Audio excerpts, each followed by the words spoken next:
Hello everyone. आज की इस वीडियो में हम लोग डिक्शनरी का एक काफी इंपॉर्टेंट प्रोग्राम डिस्कस करने वाले हैं। तो चलिए वीडियो को स्टार्ट करते हैं। तो प्रोग्राम है write a program to create a dictionary containing the names of the students as keys and marks secured by them in computer science as the values respectively. Display the names and marks of the student who have secured 75 and above. Also display the number of students securing 75 marks and above. है ना। तो यहाँ पे आपको क्या करना है, एक डिक्शनरी क्रिएट करना है जिसमें कि आपको स्टूडेंट्स का नेम और मार्क्स को स्टोर कराना है। नेम्स एज ए की स्टोर कराना है और कंप्यूटर साइंस का मार्क्स एज ए वैल्यू से स्टोर कराना है। उसके बाद आपको क्या करना है, उन स्टूडेंट्स का नेम और मार्क्स डिस्प्ले करना है जो 75 या उससे ज्यादा मार्क्स लाए हैं। और उसके साथ साथ आपको क्या करना, नंबर ऑफ स्टूडेंट्स को काउंट भी करना है, those who are securing 75 marks and above. तो चलिए प्रोग्राम को स्टार्ट करते हैं। तो सबसे पहले इस प्रोग्राम को बनाने के लिए मैं क्या करूंगा, एक एम्प्टी डिक्शनरी हम लोग क्रिएट करते हैं। आपको पता है कि एम्प्टी डिक्शनरी हम लोग कैसे क्रिएट करते हैं, ठीक है। तो ये एक तरीका है एम्प्टी डिक्शनरी क्रिएट करने का। आप चाहो तो डिक्ट फंक्शन की मदद से भी एम्प्टी डिक्शनरी क्रिएट कर सकते हो ऐसे, ठीक है। एक सी नाम का वेरिएबल मैं यहाँ पे डिक्लेयर करूंगा और उसको मैं 0 से इनिशियलाइज करूंगा, है ना। इसका यूज हम लोग करेंगे नंबर ऑफ स्टूडेंट्स काउंट करने के लिए कि कितने स्टूडेंट जो है 75 मार्क्स या उससे ज्यादा ला रहे हैं, ठीक है। अब हम लोग क्या करते हैं, यहाँ पे हम लोग m नाम के वेरिएबल में यूजर से इनपुट ले लेते हैं कि एंटर नंबर ऑफ स्टूडेंट्स, कि भाई कितने नंबर ऑफ स्टूडेंट्स का आपको रिकॉर्ड एंटर कराना है डिक्शनरी में। Enter number of students, perfect. Enter number of students, ठीक है। एंटर नंबर ऑफ स्टूडेंट्स हो गया एन वेरिएबल में। अब हम लोग यहाँ पे लूप चलाएंगे for i in range n, for i range n colon, है ना। फॉर लूप हमारा कॉलन से क्या होता है, टर्मिनेट होता है, ठीक है। फॉर लूप के बाद हम लोग कॉलन सिंबल देते हैं, ठीक है। ये मेरा सिंटैक्स है फॉर लूप का। देन हिट द एंटर की। अब बिना इंडेंटेशन चेंज किए यहीं पे आपको फॉर लूप का जो भी स्टेटमेंट होगा उसको लिखना होगा, ठीक है। तो यहाँ पे मैं क्या करता हूँ, ए नाम के वेरिएबल में नेम इनपुट ले लेता हूँ यूजर से कि भाई एंटर नेम, परफेक्ट। अब बी नाम के वेरिएबल में क्या करता हूं मैं, यूजर से मार्क्स एंटर ले लेता हूं, ठीक है, कि input enter marks of computer science. चलिए एंटर मार्क्स मैं सिंपली शॉर्ट में लिख लेता हूं, एंटर मार्क्स, परफेक्ट। एक और पैरेंथेसिस होगा, देन डी ऑफ ए, है ना। तो ए को मैं की बनाऊंगा, नेम को की बनाऊंगा और बी को एज अ वैल्यू स्टोर कर देंगे, ठीक है। तो d of a is equal to b, perfect. अब लूप से बाहर निकल करके हम लोग क्या करेंगे, अभी फिलहाल अपने डिक्शनरी को प्रिंट करते हैं। The dictionary is D, perfect. तो चलिए यहां तक समझिए, अभी तक हमने क्या किया, देखिए enter number of student, suppose n variable में आप क्या एंटर करते हो, 2 एंटर करते हो, ठीक है। तो मेरा लूप चलेगा for i in range n, n का वैल्यू क्या है 2, तो आई का स्टार्ट वैल्यू क्या होगा, 0 से स्टार्ट होगा बाय डिफॉल्ट, ठीक है।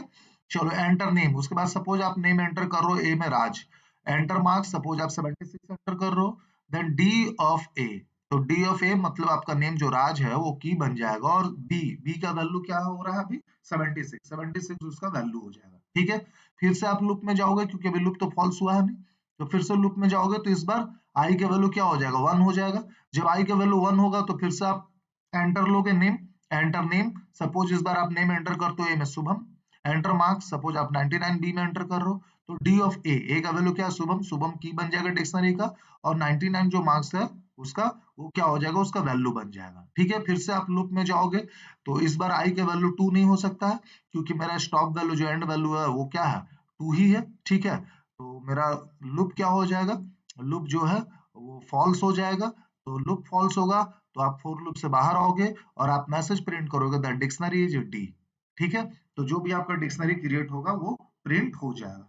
चलिए फिलहाल यहाँ तक हम लोग रन करके देखते हैं क्या आउटपुट आता है, ठीक है। तो एंटर नंबर ऑफ स्टूडेंट्स, तो सपोज मैं 2 एंटर करता हूँ, नेम सपोज मैं राज ही ले ले रहा हूँ, मार्क्स मैं 75 ले लेता हूँ। एंटर नेम, तो चलो सुबह में एंटर कर देता हूँ, मार्क्स में 99 ले लेता हूँ, ठीक है। तो आप देखिए मेरा डिक्शनरी तैयार है। द डिक्शनरी इज राज, मतलब राज उसका क्या हो गया, पहला राज और 75 उसका पहला एलिमेंट हो गया, पहला रिकॉर्ड हो गया डिक्शनरी का। दूसरा शुभम और उसका मार्क्स है 99, ठीक है। चलिए अब हम लोग प्रॉब्लम को सॉल्व करते हैं। तो हमें क्या करना है, उन स्टूडेंट्स का नेम और मार्क्स डिस्प्ले करना है जो कि 75 या उससे ज्यादा मार्क्स लाए। ठीक है, तो मैं फिर से फॉर लूप स्टार्ट करूंगा। फॉर आई इन डी, हम लोग डिक्शनरी में डायरेक्टली जाएंगे। तो आई क्या करेगा, बाय डिफॉल्ट केवल कीज को उठाएगा, यानी कि नेम को उठाएगा। फिर हम लोग कंडीशन डालेंगे, है ना। तो आप मार्क्स को कैसे एक्सेस कर सकते हो, मार्क्स क्या, वैल्यू, वैल्यू को कैसे एक्सेस कर सकते हो, by the help of their की, डिक्शनरी के की मदद से। तो यहाँ डिक्शनरी का नाम लिखेंगे, यही सिंटेक्स होता है, और इसके अंदर हम लोग क्या करेंगे, की पास करेंगे। तो क्या हो जाएगा, वैल्यू एक्सेस हो जाएगा, वैल्यू उठ करके आएगा, और वैल्यू क्या, मार्क्स। तो हम लोग यहाँ पे कंपेयर करेंगे, if d of i greater than equal to 75, है ना। डी ऑफ आई क्या है भाई, ये डी ऑफ आई क्या होने वाला है, आपका यहाँ पे मार्क्स उठ करके आने वाला कंप्यूटर साइंस का।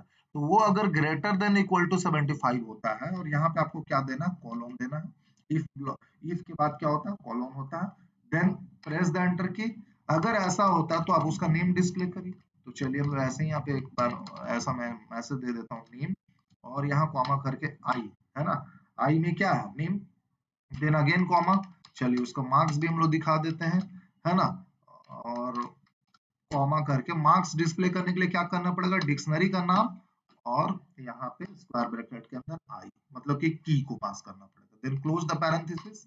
यहाँ पे हम लोग करेंगे c is equal to c+1, क्योंकि हमें काउंट भी करना है ना, नंबर ऑफ रिकॉर्ड के कितने स्टूडेंट्स जो हैं 75 या उससे ज्यादा मार्क्स ला रहे हैं। लेकिन इस c का वैल्यू को हम लोग लूप के अंदर नहीं प्रिंट कराएंगे, हम लोग लूप से बाहर आएंगे, और तब हम लोग c का वैल्यू को प्रिंट कराएंगे। ठीक है, तो प्रिंट यहाँ पे हम लोग लिखेंगे द नंबर ऑफ स्टूडेंट्स, है ना, number of students who, the number of students who are getting, the number of students, ऐसा करते the number of students getting, short में लिख देते the number of students getting 75 and above. ठीक है, और यहाँ पे हम लोग सी को प्रिंट करा देंगे। परफेक्ट, क्लियर है। चलिए हम लोग प्रोग्राम को रन करते हैं, और एंटर नंबर ऑफ स्टूडेंट्स। तो सपोज मैं यहाँ पे 3 एंटर कर देता हूँ। Perfect, enter name. तो चलो नेम सपोज मैं आकाश एंटर करता हूँ, और इसका मैं मार्क्स देता हूँ 76। ठीक है, एंटर नेम। तो इस बार सपोज मैं प्रकाश एंटर करता हूँ, और इसका मार्क्स मैं देता हूँ, कितना दे दूं, चलो 55 दे दूं। ठीक है, नेक्स्ट अगेन एंटर नेम। तो सपोज इस बार मैं राज एंटर करता हूँ, इसका मार्क्स 99 देता हूँ। ठीक है, तो आप देख सकते हो, है ना, टोटल कितने स्टूडेंट 75 या उससे ज्यादा ला रहे हैं, 2, है ना। और कौन कौन, तो आकाश एंड राज। तो देखते हैं, है ना। तो देखिए ये मेरा ओरिजिनल डिक्शनरी है। ठीक है, इसमें 3 रिकॉर्ड आ रहा है, आप देख सकते हो, आकाश, प्रकाश एंड राज। ठीक है, आप नेम देख सकते हैं, आकाश, और उसका मार्क्स 76 है ना, जो कि 75 मार्क्स से ज्यादा है। दूसरा रिकॉर्ड आ रहा है नेम राज, उसका भी मार्क्स 99 है, and the number of student getting 75 and above is 2। ठीक है, तो इस प्रकार से आप इस प्रॉब्लम को सॉल्व कर सकते हो। तो होप सो ये आपको प्रोग्राम समझ में आया होगा। आज के लिए बस इतना ही, मिलते हैं हम लोग नेक्स्ट वीडियो में, तब तक के लिए गुड बाय, जय हिंद, जय भारत।